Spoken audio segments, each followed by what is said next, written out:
Thus the heavens and the earth, and all the host of them, were finished. And on the seventh day God ended his work which he had done, and he rested on the seventh day from all his work which he had done. Then God blessed the seventh day, and sanctified it, because in it he rested from all his work which God had created and made. This is the history of the heavens and the earth when they were created, in the day that the Lord God made the earth and the heavens, before any plant of the field was in the earth, and before any herb of the field had grown. For the Lord God had not caused it to rain on the earth, and there was no man to till the ground.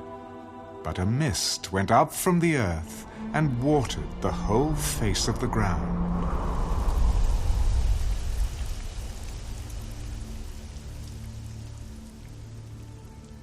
And the Lord God formed man of the dust of the ground, and breathed into his nostrils the breath of life.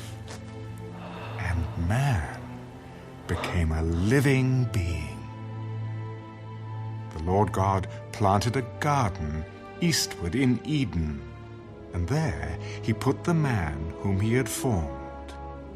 And out of the ground the Lord God made every tree grow that is pleasant to the sight and good for food. The tree of life was also in the midst of the garden, and the tree of knowledge of good and evil.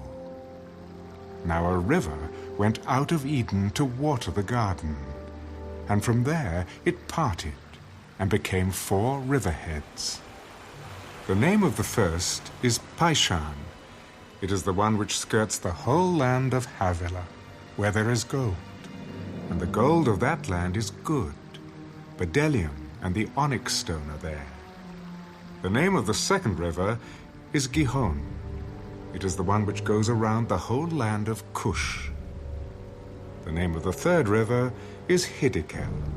It is the one which goes toward the east of Assyria. The fourth river is the Euphrates. Then the Lord God took the man and put him in the Garden of Eden to tend and keep it. And the Lord God commanded the man, "Of every tree of the garden you may freely eat, but of the tree of the knowledge of good and evil you shall not eat, for in the day that you eat of it, you shall surely die." It is not good that man should be alone. I will make him a helper, comparable to him.